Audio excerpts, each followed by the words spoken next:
Hi, it's Kirby Summers. Today is Saturday, January 6th.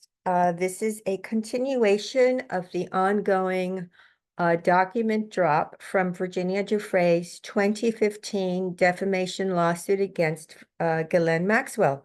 I want to thank those of you who are new to my channel, and I want to thank the others who have continued to follow me on this platform and others, especially those of you who have taken the time that if you can't subscribe to either my Substack or my Patreon, some of you have been kind enough to offer a one-time contribution, which allows me, frankly, to continue to share this information with you for free here on YouTube. If you haven't done so, it's really greatly appreciated. Please take a moment to like the podcast, because then it sort of shows up in the algorithm of this platform. And if you haven't subscribed, I am going to be uploading information as I get to know about it. And, I don't know how many other people you're following, but there's a great deal of misinformation. I also provide a free link to the documents on my Patreon. So, just subscribe so that you can stay informed. The information I'm going to share today is just in no particular order. It's information that I have read through the documents, and I'm just going to share that with you again in no particular order. One of the things that came to my attention was that with one of the Epstein victims who offered she was deposed to sort of substantiate Virginia Giuffre's allegations. She said that during her massaging, and we know what the word massage leads to, okay? During her massaging of Jeffrey Epstein, he would often drop the names of well-known celebrities. Among these were Leonardo DiCaprio, Kate Blanchett, and frankly, other people. I took about a half hour off yesterday to kind of just regroup, and I began watching a Netflix special on a Malaysian investment fund known as 1MDB.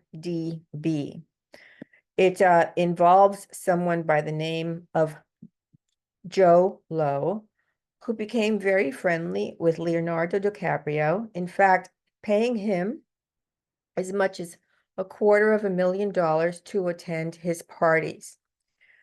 DiCaprio recently testified in March of 2023 that he met and befriended Lowe at a birthday party in Las Vegas in 2010. He said that he understood him to be a huge businessman with many different connections in Abu Dhabi and Malaysia. And then apparently, Lowe became a regular contributor to DiCaprio's charitable foundation and eventually floated the idea of providing financing for the movie, The Wolf of Wall Street. In fact, The Wolf of Wall Street is there because of the financing of this financial crook. The reason that this is important is because this also includes a person that we have seen partying in the initial images we were shown in 2019 of Jeffrey Epstein and Donald Trump. In those images, and there was a tape recorded at Mar-a-Lago, Trump's Palm Beach estate, and now currently his home. Elliot Briotti. Okay, Elliot Briotti also served under President Donald Trump. Basically his job was to drum up business deals with foreign leaders. He's a Republican fundraiser, and he was alleged to have committed certain crimes, and was subsequently pardoned by Donald Trump. I urge you to do your own research on Elliot Briotti, Briody. I want to kind of stay within the Epstein document list. But I felt it was important to add this because we see some of the dots connecting.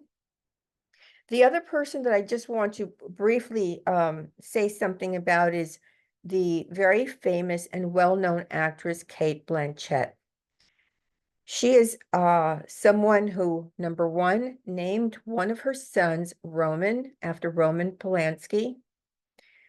She is a Polanski supporter and defendant.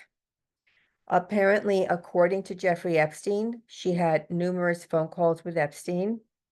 In 1997, she came to international prominence for her portrayal of Queen Elizabeth I in the period drama Elizabeth.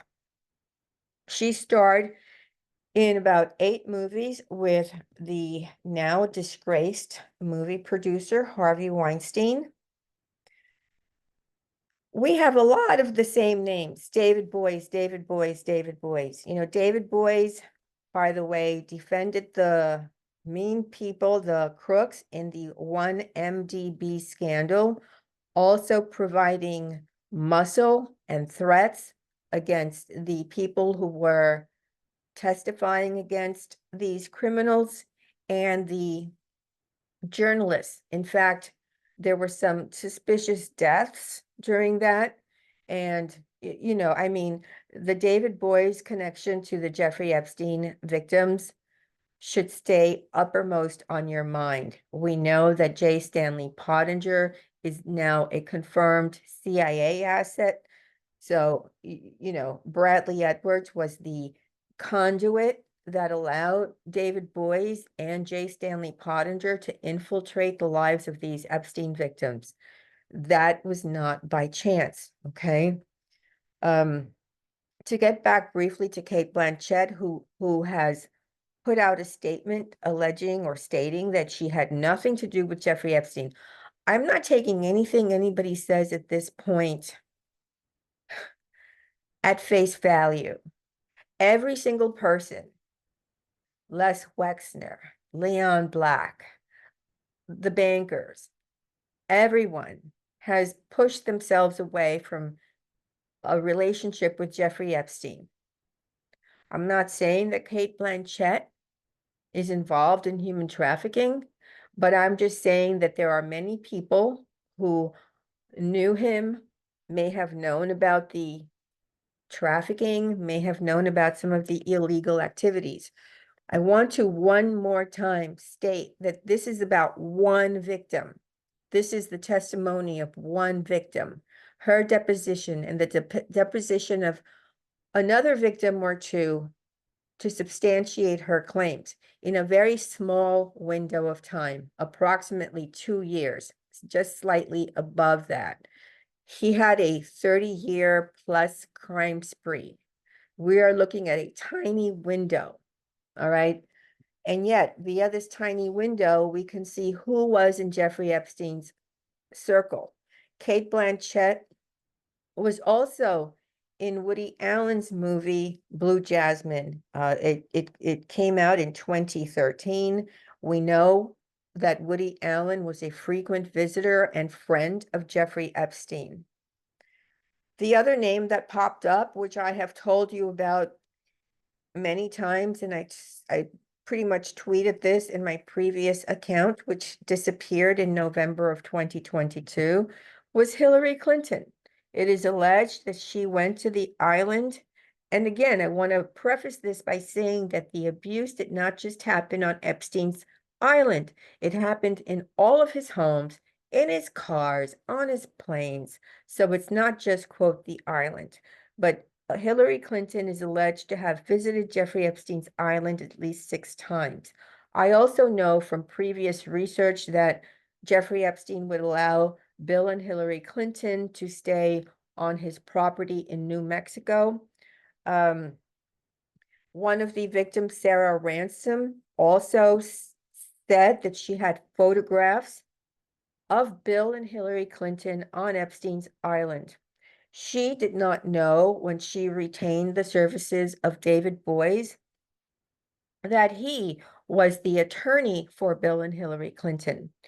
At the time that she signed away her rights by accepting a settlement from the Epstein Victims Compensation Fund. J. Stanley Pottinger approached her at a very vulnerable moment. She had just tried to commit suicide. She was incapacitated. She was trying to recover. Her body is almost all covered up in a plaster cast. It's just, and he basically, I'm going to use the word coerced her into settling by letting her know that the fees were adding up and that she should, quote, settle now, blah, blah, blah. She settled. She had a change of mind when she realized, oh, these people are working for the other side too. And that at that point, she filed a grievance complaint against David Boies. Robert F. Kennedy Jr. is another one who we have seen photographed with Jeffrey Epstein and Ghislaine Maxwell. The house manager, Juan Alessi, for Jeffrey Epstein, he was the house manager. And I just want to interject here that I have heard from several victims privately that Juan Alessi is a bad actor, that he is not a nice man. Allegedly, I do not know Juan Alessi. I have no firsthand experience with Juan Alessi. I am aware that his son moved into an apartment that one of the Epstein victims was living in, painted the entire apartment black. Yesterday on my podcast, where I review the documents for the first time, I also shared, again, for the first time, that witchcraft, drugs, and animal sacrifice were alleged to have been part of the Epstein-Maxwell human trafficking ring. This is not the first time that we hear about something like that. We've heard about it regarding other victims of trafficking. Regarding the Epstein case many years ago, I believe in 2019, I received some tips regarding a human sacrifice on Leslie Wexner's property. I've also received information from Leslie Wexner's property in the UK showing an altar where the person who took the photos, at great risk to his personal safety, told me that within the community where Leslie Wexner has a property in the UK, there have been whispers about satanic sacrifice. I was very surprised yesterday to see somebody tweet that witchcraft is a feminine energy and therefore it's good. I'm sorry. I'm not ready to buy that any witchcraft performed by Jeffrey Epstein or Ghislaine Maxwell is a good feminine energy. To get back to Juan Alessi, he listed Kennedy as one of the numerous high-profile visitors, along with Prince Andrew, Donald Trump, attorney Alan Dershowitz, hairstylist Frederick Fekkai. About Frederick Fekkai, I've also heard from big victims. He was always, scrounging around, getting sloppy seconds and sleeping with some of the women and girls in Epstein's circle. I was told that at the time this one specific woman met Frederick Fekkai, she was, she had a little crush on him because he was so good looking. Why he needed to be around Epstein getting sloppy seconds, I don't know. What I do know is that in almost every trafficking ring, there is a hairstylist. A hairstylist is important for someone who is, quote, in the intelligence community. Remember, Alexander Acosta said, I was told to back off. He is above my pay grade. He belongs to intelligence. Speaking about Jeffrey Epstein, in the intelligence community, hairstylists are very important. Why? Because they can change somebody's appearance. The change of a haircut, the addition of a wig, the addition of facial hair. There are many reasons why a hairstylist, just like I said yesterday, that intelligence agencies use professional magicians. Yesterday, I disclosed again, because, I've been disclosing this in my books and in my tweets, that David Copperfield was also named. So somebody like David Copperfield and Frederick Fry are important assets. I'm going to use the term assets right now for the intelligence community. The other thing that Juan Alessi said was that there were beauty pageant stars and at least one Nobel Prize winner. He went on to claim that Donald Trump would come to the house and sit down in the kitchen and eat with him. All right, I'm going to just leave the rest of my comment blank. The other thing that he added regarding Prince Andrew is that Andrew received massages on a regular basis during the time that he was in Epstein's properties. Based on the fact that we have heard from professional of-age masseuses who were not part of the Epstein trafficking circle, regarding Prince Andrew's behavior toward them and his aggressive moves into trying to compromise them in a situation that they were not, they didn't sign up for. We are going to, at least I am going to assume that all of these ended in, quote, a happy ending during the time that Andrew was in Epstein's homes.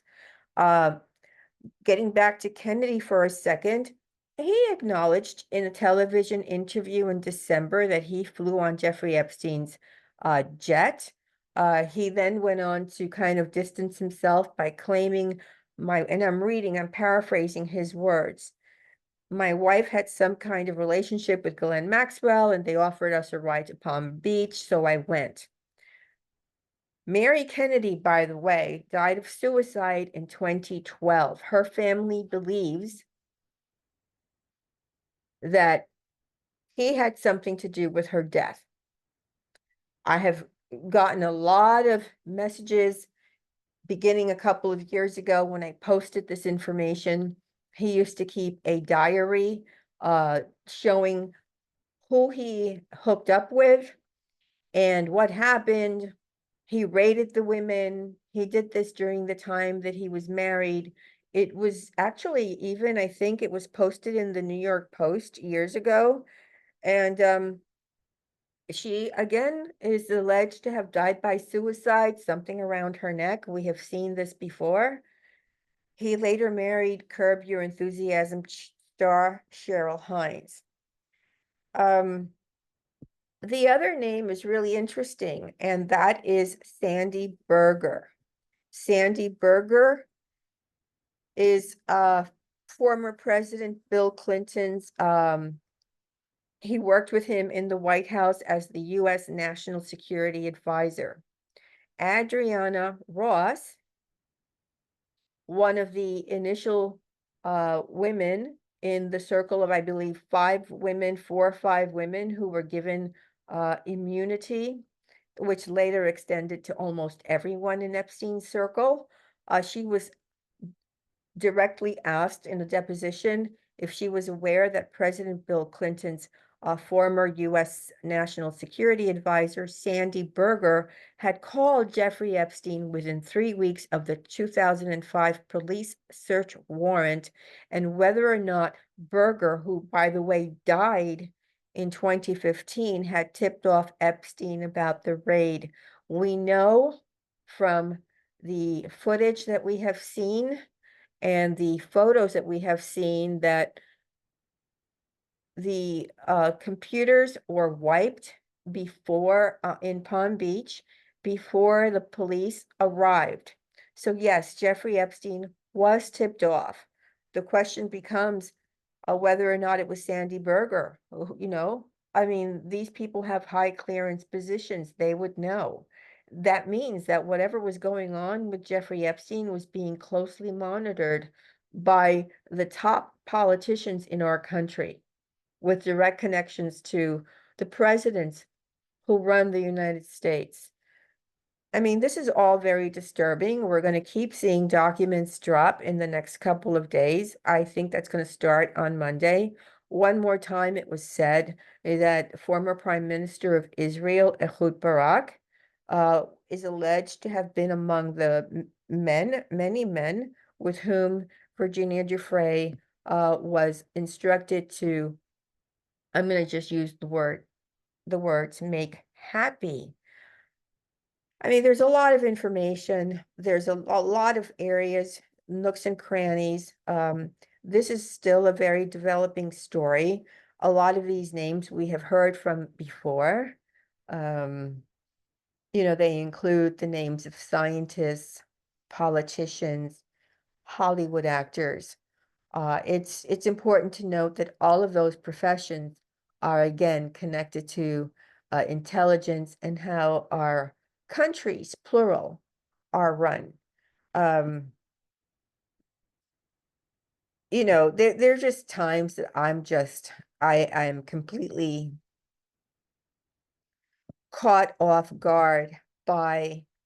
So for example, I was invited yesterday to do a short interview regarding these Epstein documents. And to be frank, I have been sick for 2 months. You may hear this in my voice. I'm still recuperating. And I agreed, and I did not realize that I was going to be immediately peppered with personal questions about my own trafficking experience and my life as an slave. What I want people to understand is that every time a victim of trafficking is asked about her experience, we are re-traumatized, especially when that is combined with the fact that you are talking about a powerful person with deep pockets and vast political connections. I too am